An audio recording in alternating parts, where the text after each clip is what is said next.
critter. Kikajus are rainforest animals. They have a lot of really cool features that are rainforest related. Help them out in that niche of living high up in the tree canopy, so they're incredible climbers, incredibly flexible bodies. Back here he's got this really cool prehensile tail, so you get to see that a little more as he climbs up and explores. But they are often confused with primates. They're not a primate at all. They're actually more closely related to raccoons and coatis, if you guys know what coatis are. So they're found in that group. Oh, you're gonna, here, let's see if you're gonna do that. Link it over here. Fish juice. Oh, fish juice, yeah. So they are mostly fruit eaters and nectar. They'll actually bury their head into a big, beautiful tropical flower, get pollen all over it, contribute to all that pollinating that's happening in the rainforest. But they will eat meat once in a while, and he has a very funny affinity for fish, and so when we're doing programs, we love to use fish to really positively reinforce him for being out here seeing people and letting everybody watch him. So he does eat fish, and he'll sometimes eat some other animals too. You know, the little periscopes. Yeah, so he's got a very flexible spine too. He can twist 180 degrees, so like standing here I could face my chest backwards, so he can do that. His feet are really great at grabbing on. So in general, just an excellent climber.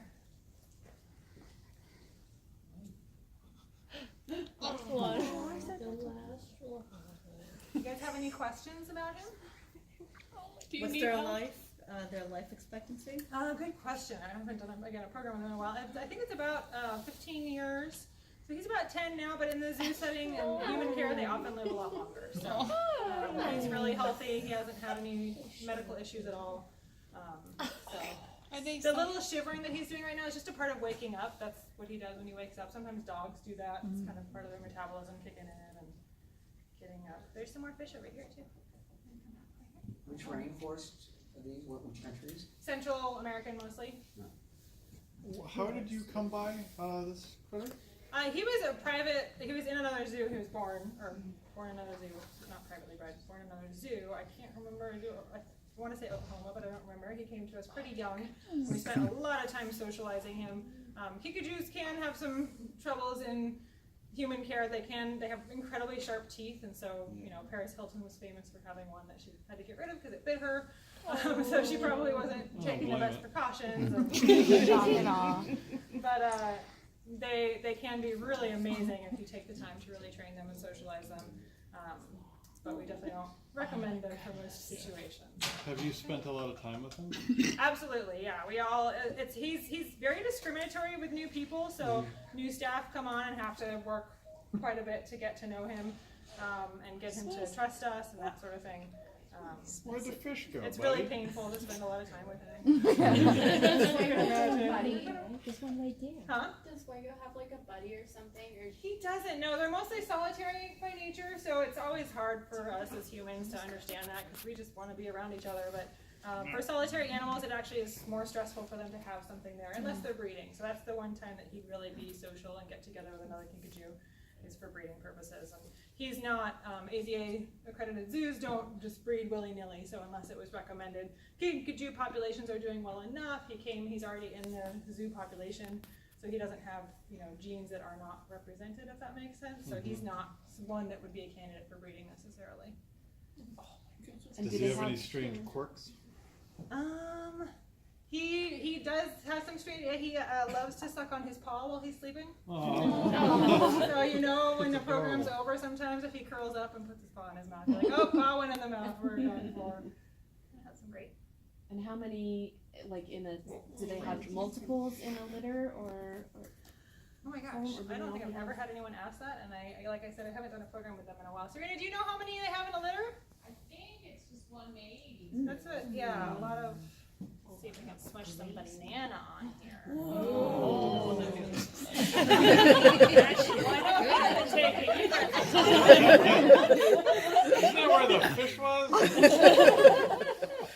Where are they in the zoo?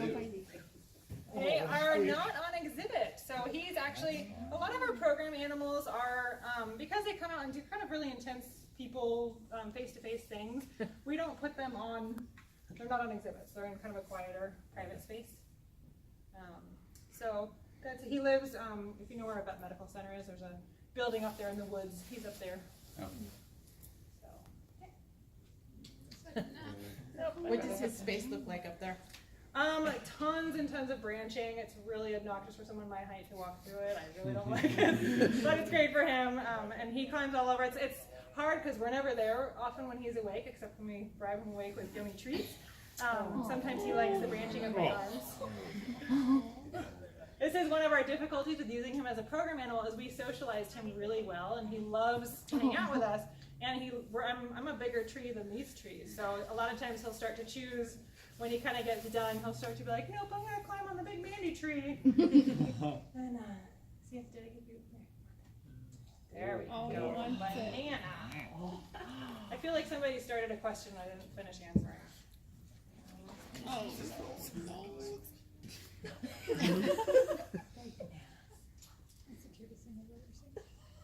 So do they actually eat fish in the wild? Do they hunt for fish?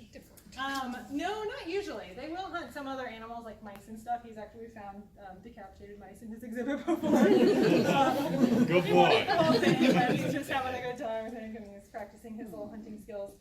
So they have been known to hunt, but fish would not be necessarily a regular thing. So it's just this quirk that I don't know who discovered it on our staff, and our nutritionist approved it for enrichment because he seems to really like it.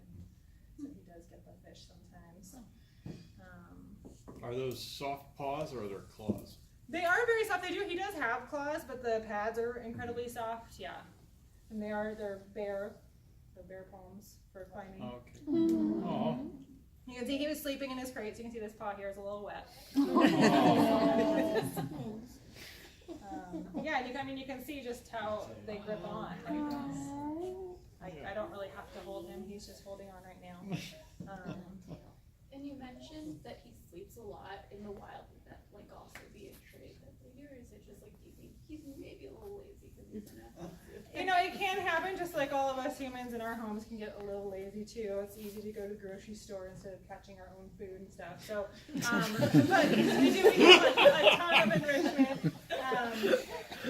And so he gets a lot, now he's getting playful. We give him a ton of enrichment. Tweak. Yeah, now he's like wants to wrestle.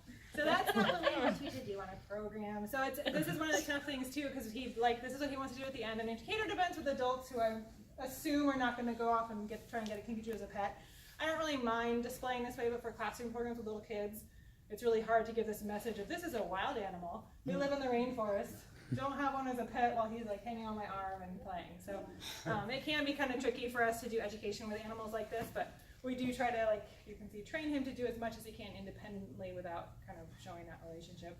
I was going to say also we give him a ton of enrichment because he's awake often when we're not there. So we just decorate his enclosure with all kinds of stuff to play with, and it's kind of fun the next morning. You're like, oh, he had a party. Like, it's torn down, it's all over the place. We really want to put a camera on him so he can see it, but he would destroy the camera. So we still haven't figured out how to kind of capture him doing that. So I think he's about done, though, because he's getting pretty wiggly and wrestly. So I can put him away. If you guys have any other questions, feel free to come up and ask questions. And then Serena has our beautiful American Kestrel out over there. You guys can go over and see her. Thank you. So thanks, guys.